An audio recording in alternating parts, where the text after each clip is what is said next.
Hey guys, we're back at it again this week. As you can see, now we're back on the water. I know that you enjoyed the videos when we were on the water previously. Wanted to give that back to you. Again, you can see the beautiful colors out here once again this weekend.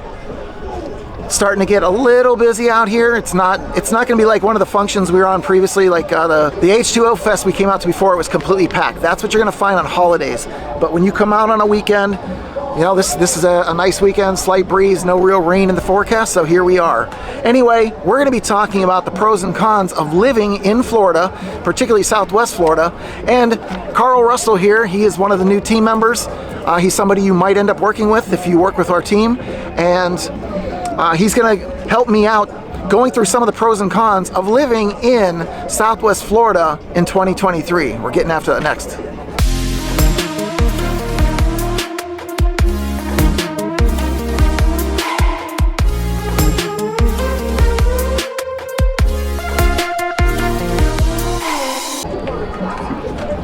Okay guys, as you know, my name's Craig Cunha. I am a realtor here in the area. Carl Russell is part of our Next Florida Home team.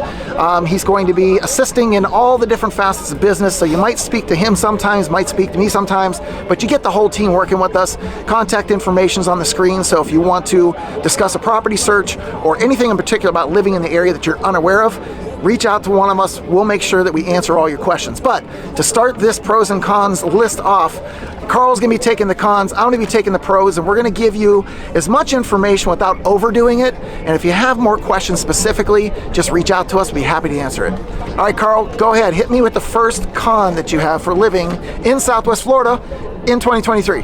Well, Craig, the first con I have is extreme heat and humidity. Florida's hot and humid climate. Especially during summer months, it can be brutally hot out here. But it can be uncomfortable as well, leading to health concerns and discomfort. Tell me why it's worth it. Well, first and foremost, I will agree this summer has been in the hundreds most days with the heat index, quote unquote.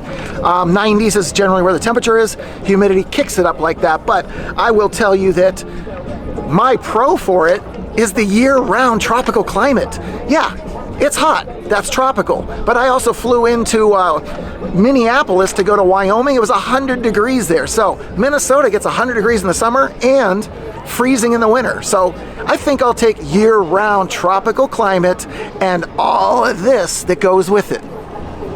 All right, Carl, so go ahead, hit me with the number 2 con for living in Southwest Florida. Number 2, hurricanes. The risk of hurricanes around here. Yeah, and you scared? Well, I'm not really scared today. All right, so I'm going to say the pro to this is the stunning waterfront living. So hurricanes absolutely can come. We're on the water. They have hit our area in varying degrees, but even last year with Ian, that was the worst storm we've experienced in this area, and guess what? We're right back at it. We're continuing to build, continuing to thrive. People are coming here still. You heard last week's video, 1,258 people a day are coming to Florida, net migration. There's a reason for it. Do you want this, or do you want what you get living up north? All right, Carl, number 3, give me your 3 con. Everybody's worried about insurance costs going up. High insurance costs in Florida is definitely something that people are concerned about when buying down here. I don't disagree. I do want to speak to that real quick because I've had a number of clients recently purchase homes. They're getting their insurance. I live in a newer home. I've got very affordable insurance. It didn't go up even though I filed a claim.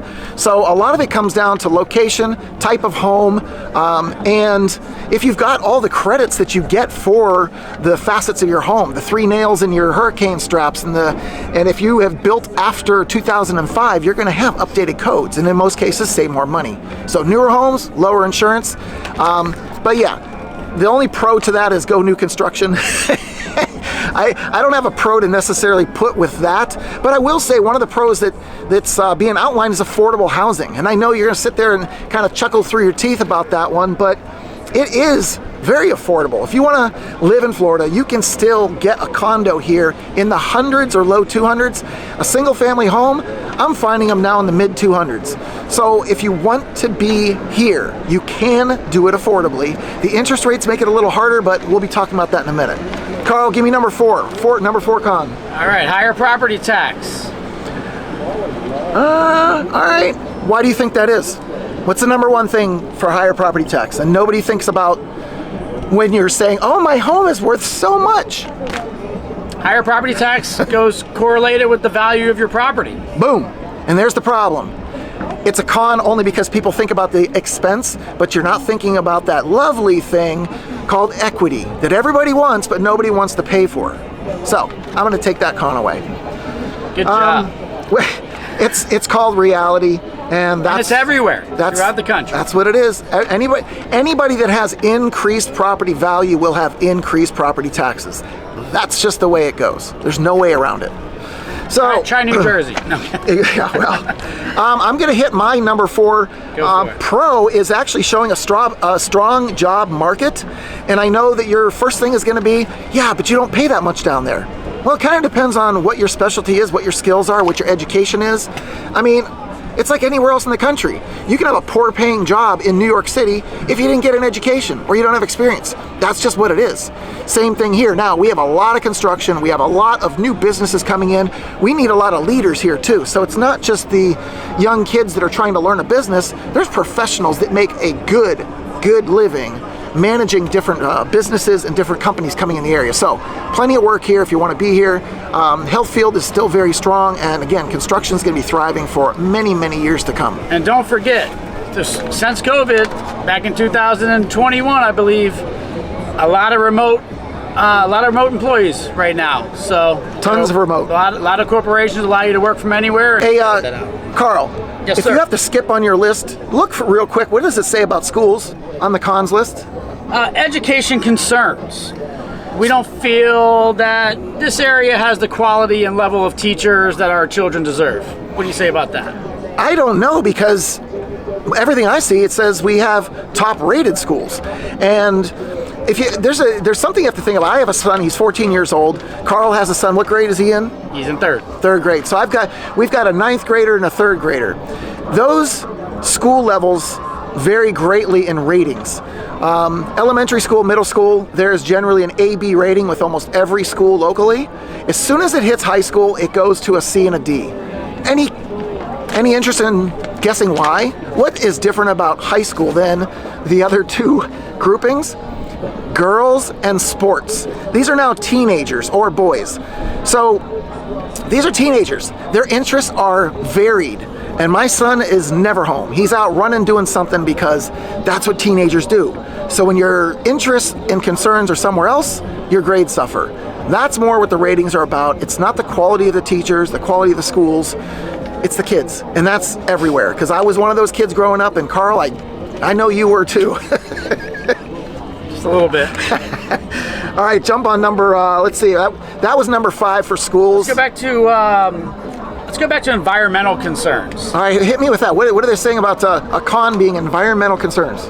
Red tide, which is something that's developed with farmers I wouldn't say over, but the runoff of pesticides used for crops, and it runs down into our waterways. All right, so yeah, there is stuff that's washing down the river, and it does get in our canals. I was shooting this video the other day showing where the new food truck park is going to be here on Cape Coral Parkway, and if you look real close, there's a bubbling system that they put at the entrances of all the canals to keep the blue-green algae from going up. So we're addressing the environmental concerns. So I'm going to say the pro to that side of it is the proximity to beaches and other waterfront activities, because again, we have waterfront restaurants with more coming all the time. Fort Myers Beach is being revitalized. Margaritaville is going to be done here within the next year. We've got the Sunseeker Resort up in Port Charlotte that's being done. There's so many waterfront things to do. Venice Beach is there, Fort Myers Beach, Sanibel, Captiva. So proximity to waterfront and all the activities that come with it, that's my pro to counter the environmental concerns. Let's go to traffic congestion. What number is that? Is that number 7? Is that number 7? I believe it's number 5. All right, well, I'm going to say number 7. Most likely number 7 compared to the rest of the country. Anyway, so the concerns with that, I agree.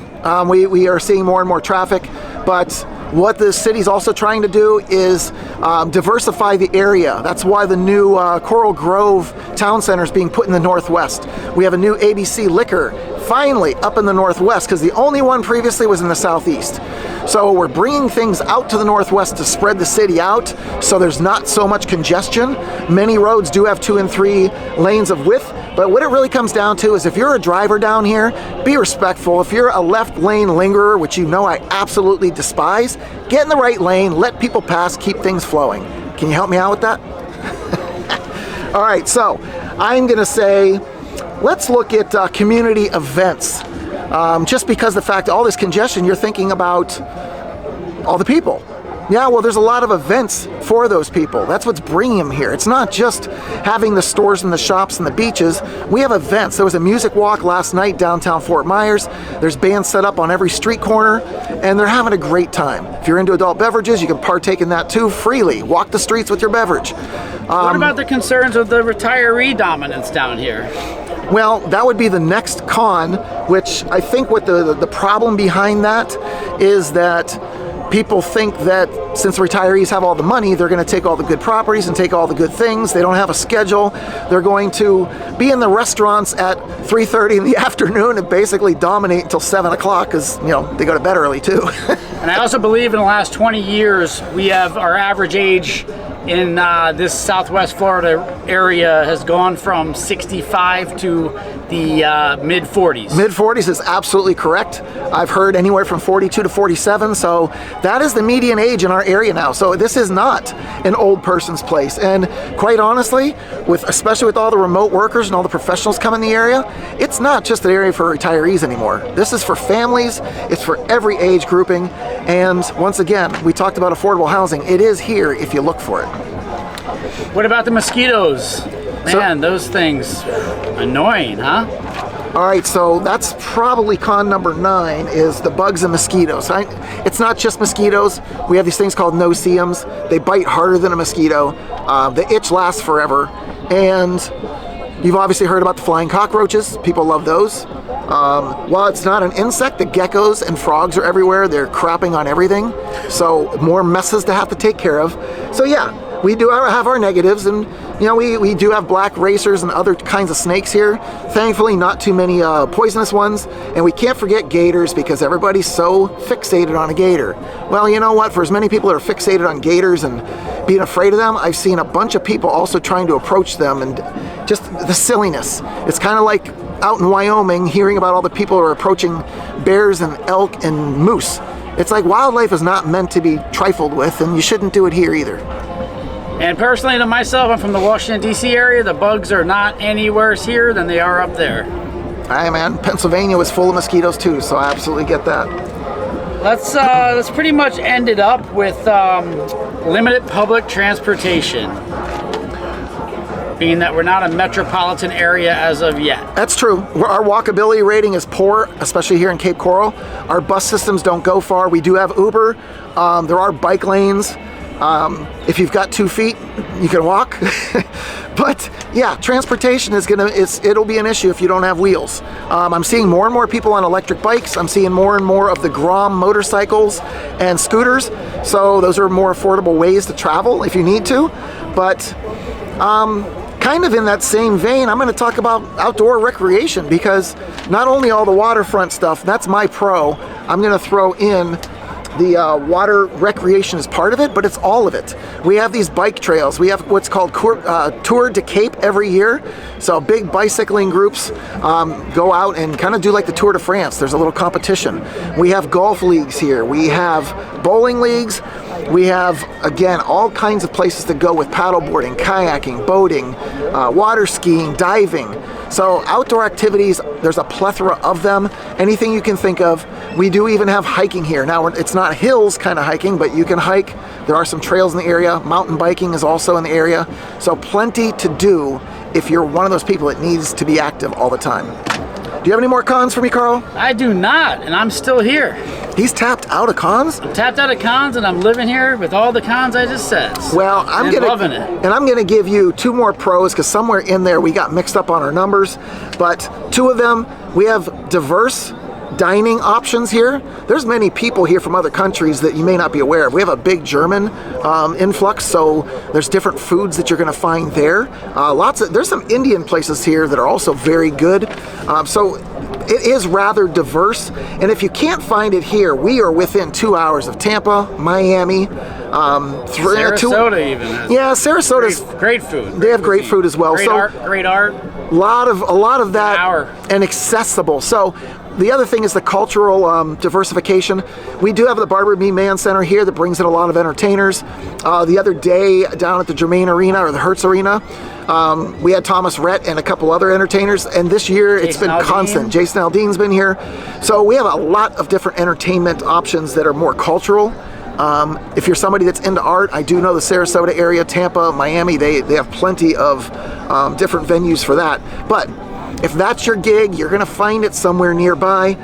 But those are the main reasons why, in my eyes, you want to be here. Absolutely gorgeous, like today, and you can still educate yourself with all that kind of stuff. And I don't know, maybe you'll even drag a friend on a boat once in a while and come experience this. It's a beautiful thing. All right, guys, that's a little bit more about the pros and cons of living in Southwest Florida, Cape Coral and Fort Myers specifically. If you want any more information on living in the area, check out one of these other videos. And if you've got a specific question you need an answer to, you've got to call, text, or email, because I've got your back when moving to the Gulf Coast. Subscribe. Subscribe, like Carl said.